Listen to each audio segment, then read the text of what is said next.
Global equity markets, they are absolutely full of surprises. But I gotta say, rarely do we see a plot twist quite as massive as the one unfolding right now in the Chinese insurance sector. Normally, life insurance is the sleepiest sector in finance. It's all about predictable premiums, conservative bond yields, and slow, steady compounding. But every once in a while, a legacy giant completely flips the script. In this explainer, we're diving into the dramatic, unexpected profit shocks surrounding China life insurance, and we're going to unravel exactly how this massive financial engine suddenly started acting like a high-growth tech startup.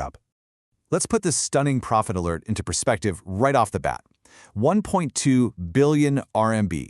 That is how much net profit China Life generated every single day during the second quarter alone.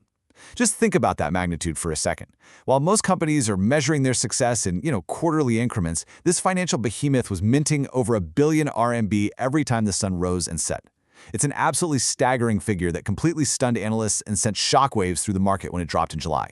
So here's our roadmap for peeling back the onion today. First, we'll look at the profit shock. Second, the tech super amplifier. Then, 3, we go inside the core business. 4, 3 risks to watch. And finally, 5, the investor verdict. All right, let's jump right into part 1, the profit shock, a dramatic story. Let's start right at the surface layer of this financial mystery. So the company projected a massive first-half net profit surge, estimating a year-on-year jump of anywhere from 215 to 235%. In absolute terms, we are talking about reaching up to 137 billion RMB. The sheer size of this growth is just incredible. In the financial world, mature life insurers are supposed to grow at 5, maybe 10% a year. Seeing a 235% surge is the kind of hypergrowth you expect from a disruptive software startup, definitely not a decades-old insurance conglomerate. The real mystery we need to solve today is exactly how a traditional legacy insurer actually pulled this off in such a remarkably short amount of time. Which brings us to part 2, the tech super amplifier, the real engine of this growth. To solve the mystery, we have to look entirely outside the traditional insurance model.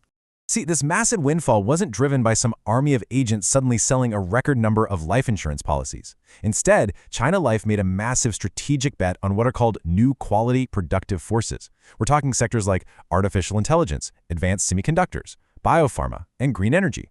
And here's the real kicker. They classify these equity holdings under a specific accounting rule known as FVTPL, or fair value through profit or loss.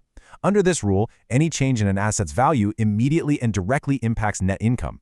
No buffering, no smoothing things out over time. Literally every single dollar gained or loss in the market flows straight through to their bottom line. What's super fascinating here is the strategic choice China Life actually made. In the insurance industry, most companies actively opt for the safe bucket for their stock holdings, right? They do this intentionally to smooth out their earnings over time and hide short-term market volatility from their quarterly reports. Because insurance is supposed to be stable. But China Life, they chose the volatile bucket. They fully embraced FVTPL. That means when those tech and green energy stocks rallied hard in the second quarter, this accounting choice acted as a super amplifier, funneling every single surge in stock price straight into their reported quarterly profits. But hey, that decision is a textbook double-edged sword. To understand the absolute whiplash this creates, we just need to look at the transition from the first to the second quarter. We see a 32% drop in Q1 profits when the broader market was less favorable and tech stocks were cooling off. But that was followed immediately by a mind-bending 800% skyrocketing surge in Q2 when the tech sector rallied. For an established financial institution, an 800% jump is almost unheard of. It's this crazy accounting tightrope that gives risk managers sweaty palms, but creates absolute euphoria for investors when the market is running hot. It amplifies everything, the good, the bad, and the ugly. Okay, part 3. Inside the core business, looking beyond the stock market. Because a profit spike from trading is certainly nice, but it begs a much deeper question. We really need to know if the actual insurance machine is healthy or if they're just getting lucky playing the stock market. Well, the good news here is that the underlying fundamentals are incredibly robust. Let's look at new business value, or NBV. In the insurance world, this is the holy grail metric. It measures the present value of future profits from new policies sold. And it surged an incredible 75% in Q1, settling around a very solid 33% growth for the first half of the year. Furthermore, they're strategically shifting away from short-term products and really focusing on long-term, regular premium participation policies. That pivot successfully dropped their guaranteed payout cost to below 2.9%, That means they have much less pressure to desperately chase high-yield, risky investments just to pay their policyholders. Finally, they built a massive comprehensive solvency buffer, crossing the 200% threshold. Simply put, that 200% mark is the ultimate safety net, ensuring they have more than double the capital required by regulators to meet their obligations. So, the core insurance machine is well-oiled, it's just being completely overshadowed by those loud investment gains. Moving on to part 4, 3 risks to watch and why the stock is actually cheap right now. Because here is the real paradox.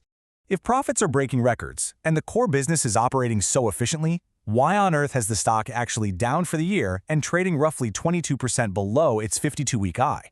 The reality is, the market is aggressively pricing in 3 major headwinds. First is profit volatility.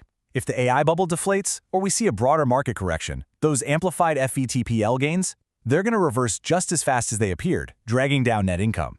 Second, the base effect. As we head into Q3, the company is facing extremely tough year-over-year comparisons from a remarkably strong market last year, which will mathematically make future growth look a lot slower. And finally, regulatory headwinds. Stricter new rules are rolling out specifically targeting bank assurance sales, which is when insurance is sold through bank branches. Now, while that creates friction, China Life's sheer size and dominance might actually help them grab market share from struggling smaller competitors who can't handle these new, costly compliance rules. Which leads us to part 5, the investor verdict, valuation, and consensus. Let's synthesize all this data we've been looking at. Despite those documented risks we just walked through, for a dominant market leader in a growing industry, this stock is trading at a remarkably cheap valuation. I mean, we are looking at a price-to-earnings ratio of just 4.8 times, a price-to-book ratio of 1.1, meaning you're buying the company for barely more than the liquidation value of its assets on paper.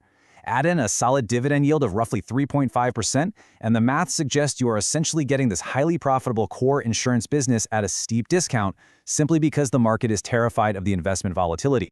When we check out the analyst consensus, we see a generally bullish outlook that's really trying to balance these extremes. UBS is super optimistic. They aggressively raised their profit forecasts by 37% and set a 40 Hong Kong dollar target.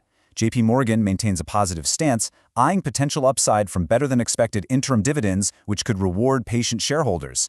Overall, the consensus implies about a 25% upside from current levels. But you also have major firms like CLSA taking a cautious hold stance. They are sounding the alarm that the recent market rallies might severely limit any near-term gains, reminding everyone that what goes up incredibly fast can definitely come down just as quickly. So, when we stack it all up, we're left with a classic high-risk, high-reward scenario. The bulls, they argue you are buying an absolute dominant leader riding massive macro tailwinds. China's facing a rapidly aging population, which creates a structural, decades-long demand for life insurance, health products, and annuities. Combine that with the strategic pushes of the 15th five-year plan, and you are getting all of that growth for just 5 times earnings. The bears, however, warn that amplified market volatility could erase those paper gains in an instant. They point out that because of the high base effects, core business growth is mathematically decelerating, meaning the underlying engine might not be enough to prop up the stock if the tech investments sour. The key variables over the next 90 days will be their Q3 investment income and the upcoming interim dividend announcement. These 2 factors will reveal exactly how management is navigating all this volatility. So, as we wait for those numbers to drop, I'll leave you with this final question to consider for your own portfolio. Is this a sustainable transformation of a financial giant or just a temporary bull market sugar rush? Thanks for exploring this fascinating financial case with me today in this explainer.